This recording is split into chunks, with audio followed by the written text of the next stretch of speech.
I'm Tiffany Scott, 34 years old, and I'll never forget the night my family tore me apart at our dinner table.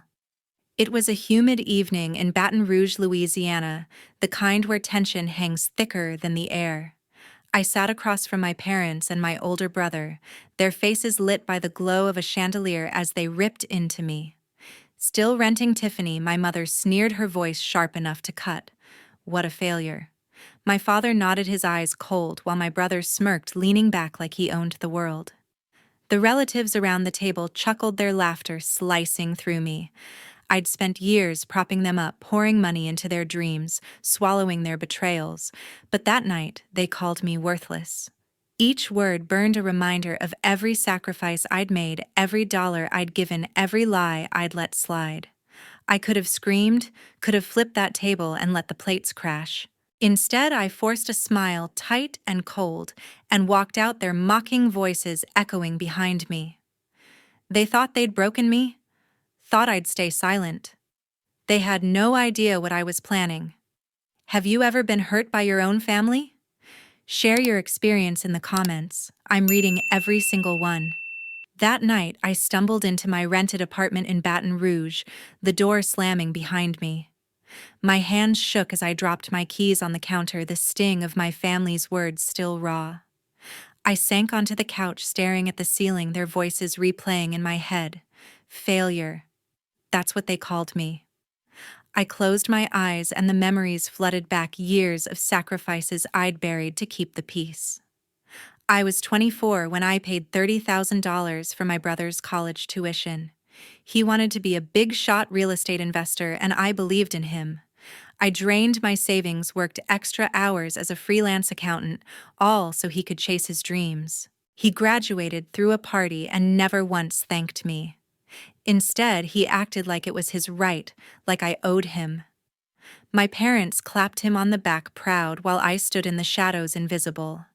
Then there was the time my mom begged for a loan, $20,000 to renovate their house. The kitchen needed updating, she said, or they'd lose face in the neighborhood. I didn't hesitate, wiring the money from my account, thinking it was temporary. They never paid me back. Not a cent. My dad just shrugged, said they were tight on cash, and changed the subject. I let it go, told myself family comes first. The worst cut came later. I'd been saving for a down payment on a house, scraping together every dollar. One day, I checked my account, $10,000 gone. My brother had access from years ago when we shared a joint savings for emergencies. He took it, no explanation, no apology. When I confronted him, he laughed it off, said I was too uptight about money. My parents knew, but they looked the other way, told me to drop it for the sake of family harmony. I swallowed my anger, locked it deep, but it festered. Sitting there on my couch, those betrayals piled up, each one a brick in a wall of resentment. I'd given them everything, my money, my trust, my future, and they'd thrown it back in my face. They called me a failure, mocked my rented apartment while they lived in a house I'd helped pay for. The unfairness burned a fire I couldn't douse. I grabbed my phone, hands still trembling, and dialed David Carter, my boyfriend. He picked up on the first ring. David, they did it again, I said, my voice cracking. They called me a failure right in front of everyone. I'm done. I poured out the story, the dinner, the sneers, the laughter. He listened, quiet at first, letting me vent. When I finished, his voice was steady, calm, like a lifeline. Tiffany, you're not the failure here, he said. They're the ones leaning on you. Have you ever checked their finances? People who act that smug are usually hiding something. I froze, the idea hitting me like a spark. David was right. My parents and brother always flaunted their lifestyle. But there were cracks. The fancy cars, the renovated house, my brother's endless investment opportunities. What if they weren't as secure as they seemed? What if their perfect world was built on sand? My mind raced, piecing together years of clues, late payments, vague excuses, my brother's failed real estate deals. David, can you help me dig into this? I asked, my voice sharper, now focused. He agreed, promising to pull some financial software he used at work to track down public records. I hung up a plan forming in the dark of my apartment. They thought they could humiliate me and walk away. They were wrong. I wasn't just going to fight back, I was going to dismantle their world piece by piece. A few days later, I sat across from Linda Fowler, my best friend, at a small coffee shop in Baton Rouge. The smell of fresh espresso filled the air, but my focus was razor sharp. Linda, a real estate agent with a knack for digging up dirt, had agreed to meet me after I texted her about my family's betrayal. I needed answers, hard evidence of what David suspected. Were my parents and brother hiding financial cracks behind their smug facades? I leaned forward, my coffee untouched, and got straight to the point. Linda, I need you to check on my parents' house, I said, keeping my voice low. David thinks they're in over their heads. Something's off. I can feel it. Linda raised an eyebrow, flipping open her laptop. You sure about this, Tiffany? Digging into family finances can get messy. I nodded, my jaw tight. I wasn't backing down. She typed quickly, pulling up property records, her eyes narrowing as she scanned the screen. After a few minutes, she let out a low whistle. Tiffany, you're not going to believe this, she said, turning the laptop toward me. Your parents took out a second mortgage on their house 2 years ago. They owe $150,000 and they're behind on payments. It's tied to some real estate deal your brother pitched them. I felt my stomach twist. My brother's big dreams, always so shiny, always so empty. What kind of deal? I pressed, leaning closer. Linda scrolled through more records, her fingers moving fast. Tucker convinced them to invest in a strip mall project, she said. He was supposed to flip it for a profit, but the deal tanked. The bank's circling, now ready to foreclose if they miss another payment. She paused, her eyes meeting mine. That house is all they've got, Tiffany. If they lose it, they're done. My mind raced, piecing it together. My parents had bet their home on my brother's latest scheme, the same brother who'd taken my money without a second thought. They'd mocked me for renting while their world was crumbling, propped up by my sacrifices. The irony hit hard, but it wasn't enough to just know they were failing. I wanted control. I wanted them to feel what I felt: humiliated, powerless. Linda, can I buy their house without them knowing? I asked, my voice steady now, a plan taking shape. She leaned back, crossing her arms, a small smile tugging at her lips. It's tricky but doable, she said. The bank's desperate to offload the loan. You could form a company, make an offer through a third party. They'd never know it was you until the deal's done. She tapped her pen against the table, thinking. You'd need serious cash, though. The house is valued at $4 million, but with the debt, you could get it for less if you move fast. I nodded, my heart pounding. I had $750,000 saved, years of scraping by skipping vacations, working late nights. It wasn't enough on its own, but it was a start. Linda promised to connect me with a contact who could pull strings at the bank. She also gave me a name, John Reed, a lawyer, who could set up a company to keep my identity hidden. I thanked her, my mind already spinning with possibilities. Back at my apartment, I pulled out my laptop and started crunching numbers. The house was the key, their pride, their status, their everything. If I owned it, I'd hold the strings. I could make them pay, not just with money, but with the weight of their own arrogance. I pictured my mom's face, so quick to call me a failure when she realized I'd flipped the script. My brother's smirk gone. My dad's cold silence broken. I called David that night, filling him in. It's perfect, he said, his voice buzzing with excitement. You take their house, you take their power. They'll never see it coming. He promised to help me run the numbers, make sure every step was airtight. I hung up, my resolve hardening. This wasn't just about revenge. It was about justice, about taking back what they'd stolen from me. The next morning, I walked into John Reed's law office in downtown Baton Rouge, my steps firm, my mind set. John Reed, a sharp-eyed lawyer with a reputation for getting things done, greeted me with a handshake. Linda had vouched for him, said he could make my plan airtight. I sat across from his polished desk, laying out my goal: buy my parents' house without them knowing it was me. I wanted their world in my hands, and I wasn't leaving anything to chance. "John, I need a company to shield my name," I said, my voice steady. "Something that lets me buy their house through the bank fast." He nodded, scribbling notes, his brow furrowed. "It's possible," he said, "but it'll take precision. We'll form Summit Properties, a limited liability company. You'll be the silent owner. The bank won't care who's behind it as long as the money's good." I told him about my $750,000 in savings, every penny I'd clawed together over years of late nights and skipped dreams. It was my weapon now. John leaned forward, outlining the process. "We'll file the paperwork today. Summit Properties will be active by next week. You'll need more capital for a $4 million house, though. Got anyone in mind?" I nodded, thinking of Ellen Brooks, a real estate investor Linda had mentioned. John promised to draft the contracts to keep my identity buried. I left his office, a spark of control igniting inside me. That afternoon, I called Ellen Brooks. She was a no-nonsense woman, 50, with a track record of snapping up distressed properties. "Ellen, I'm looking to buy a house in Baton Rouge," I said, keeping it vague. $4 million bank-owned, and I need a partner to cover the gap. I mentioned my $750,000 and the house's debt, $150,000 in missed mortgage payments. Ellen didn't hesitate. "Sounds like a steal if we move quick," she said.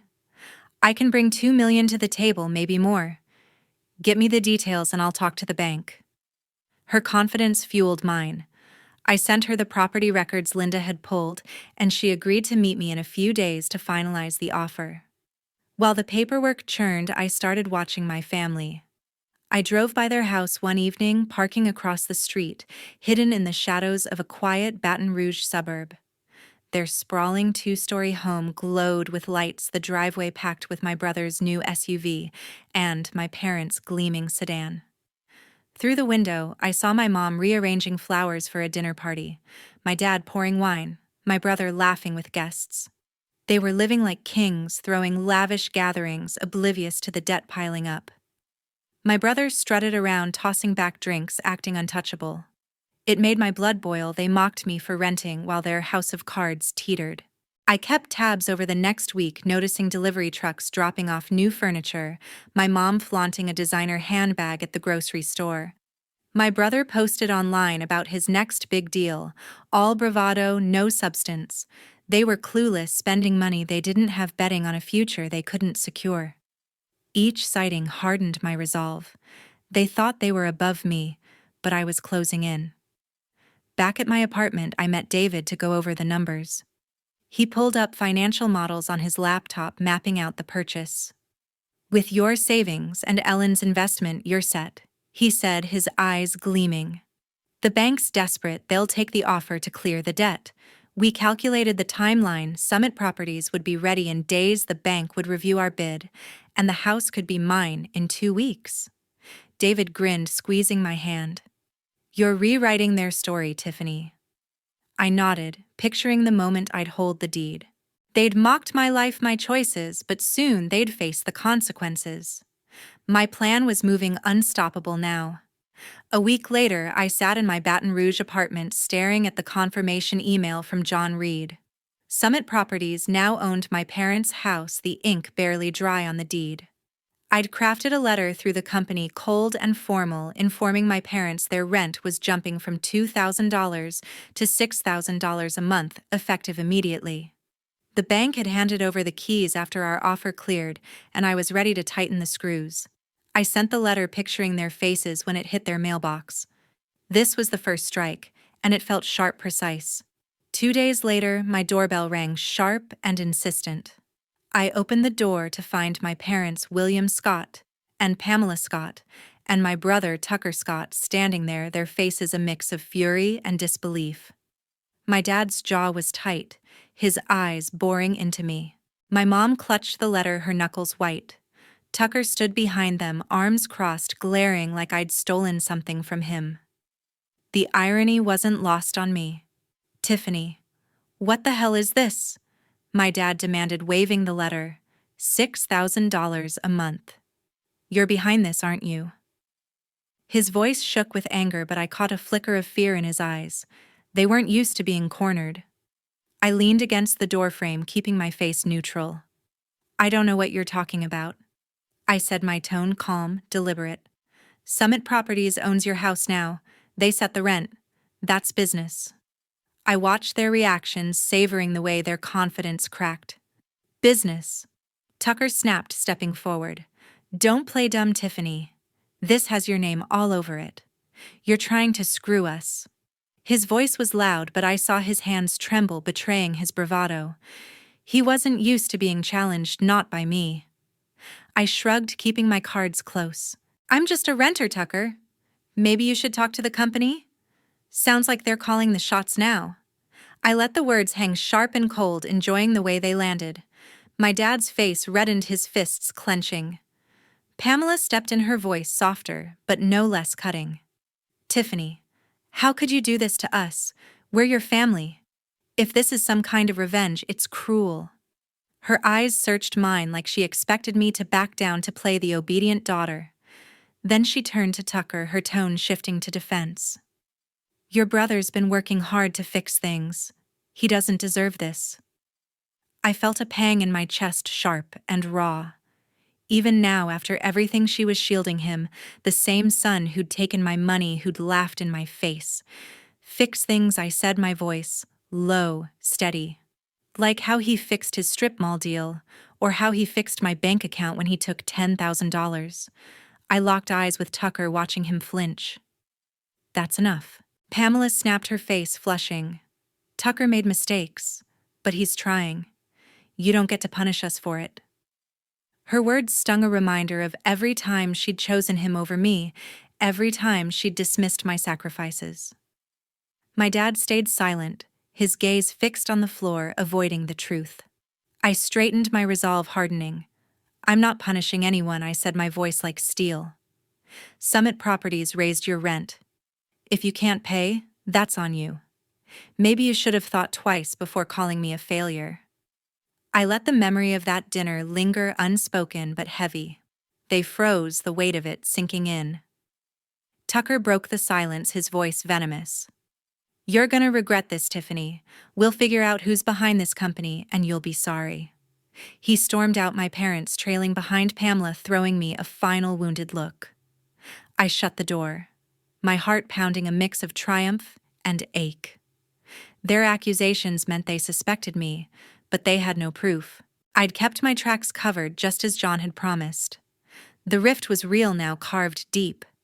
Pamela's defense of Tucker was the final straw, proof they'd never see me as anything but the scapegoat. I wasn't their punching bag anymore.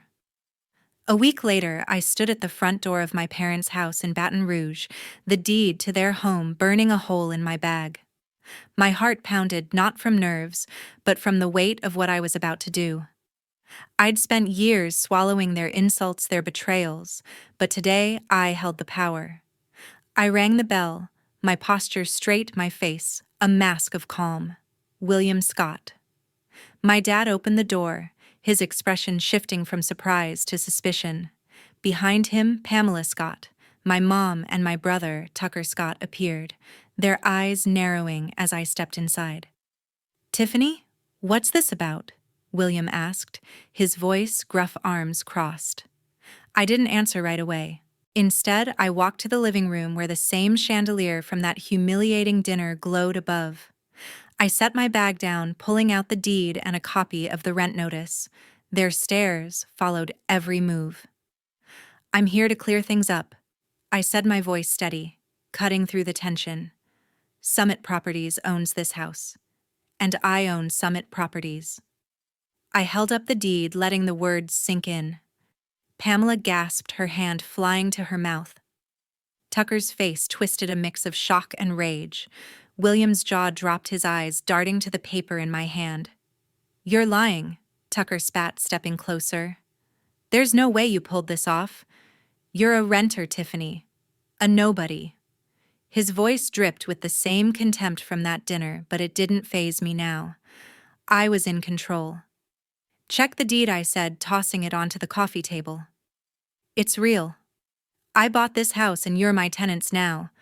Rent $6,000 a month. Pay it or you're out. I locked eyes with each of them, letting the reality hit. Pamela's face paled, her hands trembling. William gripped the back of a chair, silent, his confidence crumbling. Pamela found her voice shaky but defiant. Tiffany, this is our home. You can't just take it and throw us out. We're your family. Her plea was desperate, but it rang hollow. I'd heard that line before every time they needed my money, my silence. Family. I said, my tone sharp. Let's talk about family, Pamela. Let's talk about Tucker. I turned to him, my gaze unflinching. You took $10,000 from my savings. You thought I'd let it slide like always. Not this time.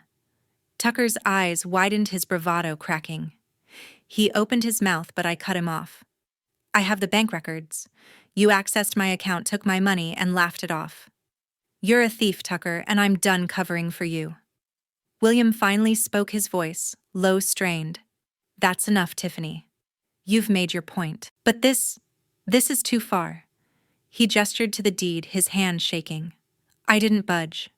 Too far, I said, stepping closer. You called me a failure in front of everyone. You took my money, my trust, and gave me nothing but scorn. Now you're in my house, and you'll play by my rules. I pointed to the rent notice. $6,000 or you leave. That's the deal. Tucker exploded, his face red. You think you can scare us? I'll sue you, Tiffany. I'll drag this to court and you'll lose everything. His voice cracked, betraying his panic. I smiled, calm and cold, knowing he had nothing. Linda had confirmed their accounts were dry, his failed deals. Their debts left them with no leverage.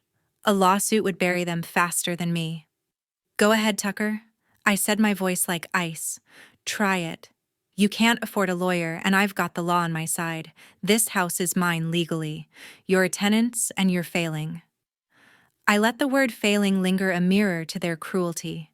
Pamela flinched, tears in her eyes, but I felt no pity.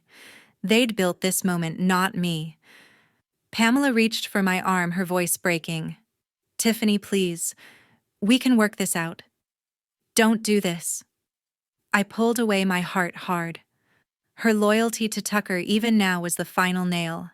I'd given them everything, and they'd given me nothing.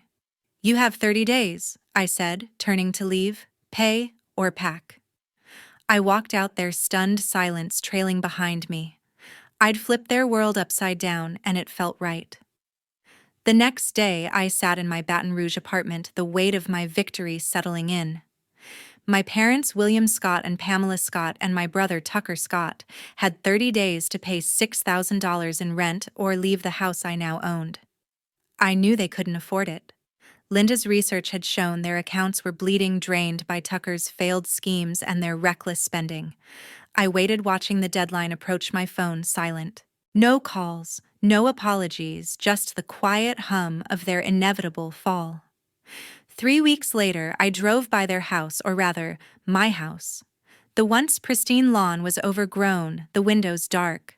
A moving truck sat in the driveway, workers hauling out furniture that screamed of their old extravagance, a leather sofa, a mahogany dining table, my mom's cherished crystal lamps.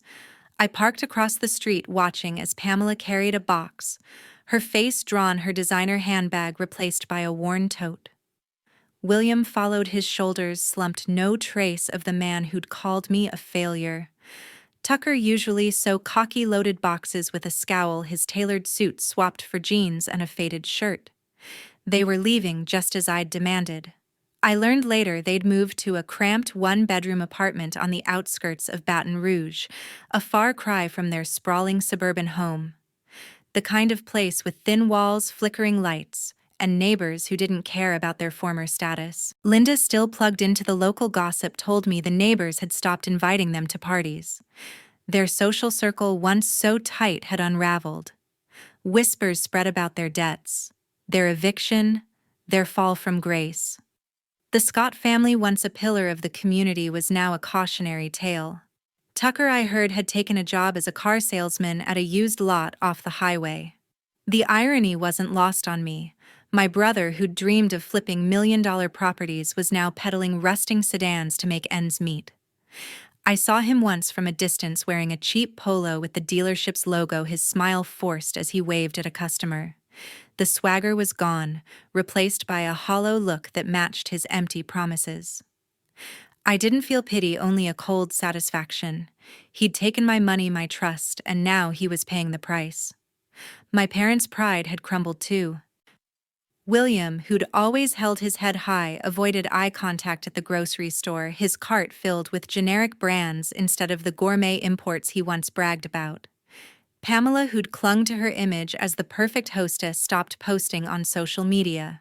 Her last update months ago was a photo from one of their lavish parties, now a mocking reminder of what they'd lost.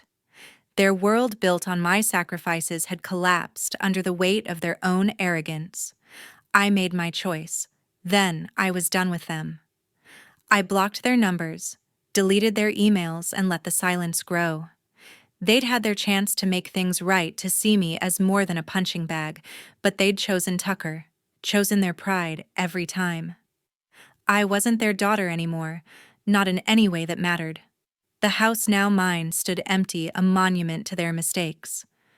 I was already planning to sell it to turn their last shred of status into cash for my future. That future was taking shape with David. One evening as we sat on my couch, he took my hand, his eyes warm. "Tiffany, you did what you had to," he said, his voice steady. "Now it's time to move forward. With me." He pulled out a small velvet box, a simple diamond ring glinting inside. My heart, so long hardened by anger, softened. I said yes, the weight of the past lifting, replaced by a quiet hope. We started planning our wedding, a small ceremony with only those who mattered. Linda, a few close friends. No family. I walked through my apartment, no longer just a renter's space, but a home I'd built on my terms. The scars of their betrayal lingered, but they no longer defined me. I'd taken back my power, my life, and I was ready for what came next. A month later, I stood in a small garden in Baton Rouge, my white dress catching the soft April light. David Carter, my soon-to-be husband, smiled at me from the altar, his steady presence grounding me. Our wedding was simple, just Linda, a handful of friends, and a justice of the peace under a canopy of oak trees. No family, no past, only the people who'd stood by me. As I walked down the aisle, my heart was light, free of the weight of betrayal. I said my vows, promising David a life built on trust, not sacrifice. When we kissed, the small crowd cheered, and for the first time in years, I felt whole. The house I'd taken from my parents sold for $4 million, just as Linda had predicted. The profit was more than I'd ever dreamed of, holding $3 million after settling with Ellen Brooks. I didn't keep it all for myself. Instead, I founded Empower Future, a fund to help people like me, those dismissed, undervalued, or betrayed by the ones closest to them. The first grant went to a young woman in Baton Rouge, a single mother who'd been mocked by her family for pursuing a nursing degree. I met her at a local coffee shop, handing over a check for $10,000 to cover her tuition. Her tears, her gratitude, mirrored the relief I'd felt when I broke free. Empower Future was my way of turning pain into purpose, of ensuring others could reclaim their worth. One morning, as I sorted through mail at my new home with David, I found an envelope from William and Pamela Scott. The handwriting was my mom's, neat but shaky, with Tiffany scrawled across the front. I held it, my fingers tracing the edges, knowing it was an apology. They'd lost everything, their home, their status, their pride, and now they wanted forgiveness. I thought of their faces that night at dinner, their cruel words, Pamela's blind defense of Tucker. I thought of the years I'd given them, the money they'd taken, the trust they'd shattered. Without opening it, I dropped the letter into the trash. Some wounds don't heal with words, and I wasn't obligated to absolve them. They were my parents, but family doesn't get a free pass to hurt you. David noticed, his hand resting on my shoulder. "You okay?" he asked, his voice gentle. I nodded, smiling faintly. "Better than okay," I said. He didn't push, didn't need to. He understood what I'd fought for, what I'd won. We were building a life together, one where loyalty wasn't a bargaining chip. Looking back, I saw the lesson carved into every step of this journey. Family isn't a shield for cruelty. It's a bond that demands respect, not blind devotion. My parents and Tucker thought they could take from me without consequence, that I'd always bend. But I learned that justice doesn't come from waiting for others to change. It comes from standing tall, from valuing yourself enough to demand what's right. I'd spent years believing love meant sacrifice, that family meant enduring pain. I was wrong. Love means boundaries, and family means mutual respect. When they crossed those lines, I drew my own. Empower Future grew its grants, reaching more people across Baton Rouge: students, single parents, anyone who'd been told they weren't enough. Each story I heard reminded me of my own, but also of my strength. I wasn't the failure they'd labeled me. I was the one who'd turned their house of cards into a foundation for others. My parents' letter stayed unopened, their voices silent in my life. I didn't need their approval anymore. As I stood on my balcony one evening, David beside me, I looked out at the city I'd made my own. Baton Rouge hummed with possibility, a place where I'd found my voice, my power. I'd fought for justice, not just for me, but for everyone who'd been underestimated. The lesson was clear: self-respect is the root of justice, and no one, not even family, has the right to strip it away.